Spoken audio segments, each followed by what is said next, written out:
Vi vil gerne fortælle om de 4 repræsentationsformer. De 4 repræsentationsformer, det er graf, funktionsforskrift, tabel og sprog. Man kan lave overgang mellem alle 4, men nogle er sværere end andre. I vores eksempel har vi valgt at gå fra funktionsforskrift til graf. Jeg bruger eksemplet y er lige med 2x plus 3, hvor 2 det er hældningskoefficienten, og 3 det er skæring med y-aksen. Man kan perspektivere sådan, at man ser det som en taxatur, hvor man starter med en startgebyr på 3, og så hver gang man går 1 ud, i det tilfælde kører man 1 km, så skal man betale 2 kroner ekstra. Nu er vi gået fra funktionsforskrift over til graf, som I kan se her. Nu vil vi gå fra graf over til tabel. Det kan vi gøre ved at lave tilleben, hvor vores x-værdi er øverst og vores y-værdi er nederst. X-værdierne er antal kilometer, vi har kørt, og y-værdierne er vores startkapital, og for hver kilometer, vi kører, tilføjer vi 2 kroner.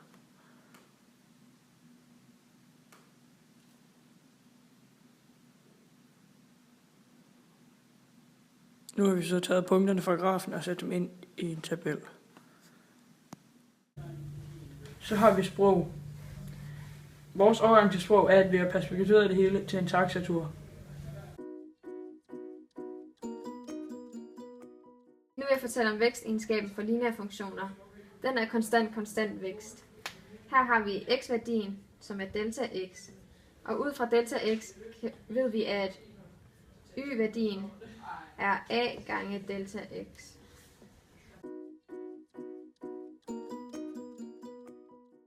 Jeg vil godt vise, hvordan man finder a og b ud fra en regneforskrift.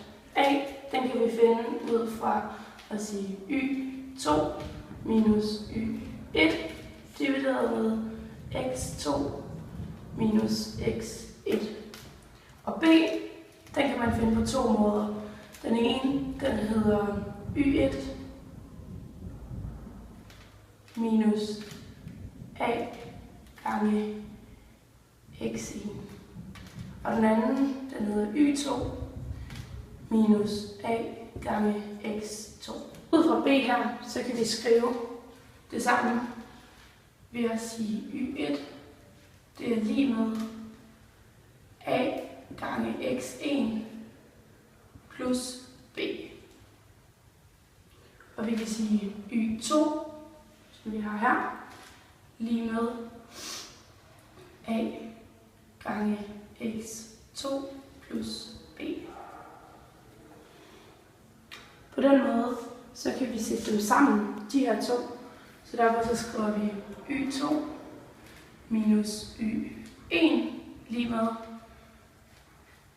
a gange x2 plus b, og så minus parentes a gange x1 plus b. Fordi vi har en minusparentes herovre, så er det det samme som at sige a gange x2 plus b.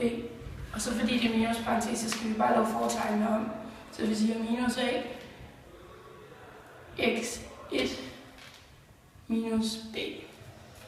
Her der kan vi så trække b og b fra hinanden. De går ud med hinanden. Så har vi nu a x2 minus a x1 tilbage. Det her kan vi nu omskrive til at sige a gange parentes x2 minus x1. Nu kan vi trække de her ned igen, ved at vi så siger y2 minus y1 lige med a gange x2 minus x1.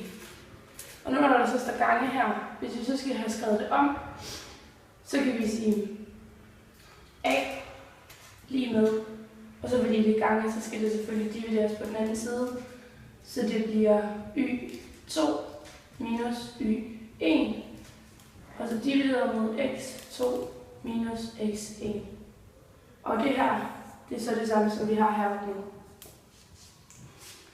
Nu har jeg tegnet koordinatsystemet for at plotte ind, så jeg kan vise, hvad det lidt tilbage på, hvad det var, jeg viste før.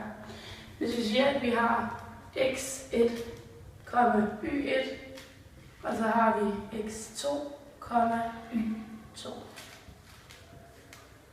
Så siger vi, at x1, den ligger her, så vi stribler op. Der ligger x1, y1.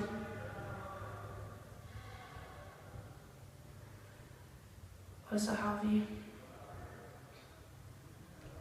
her vores x2, y2.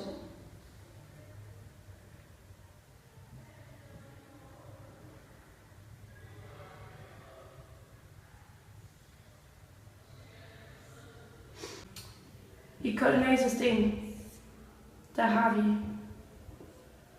altid noget, vi ved. Det her, det er x-aksen, og det her er y-aksen. Her, der har vi første kvadrant, det her er anden kvadrant, tredje og fjerde.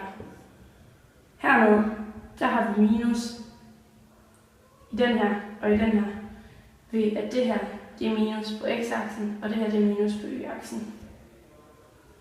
Hvis vi nu har et punkt, der hedder minus 3,3, så betyder det, at vi først skal gå minus 3 ud her,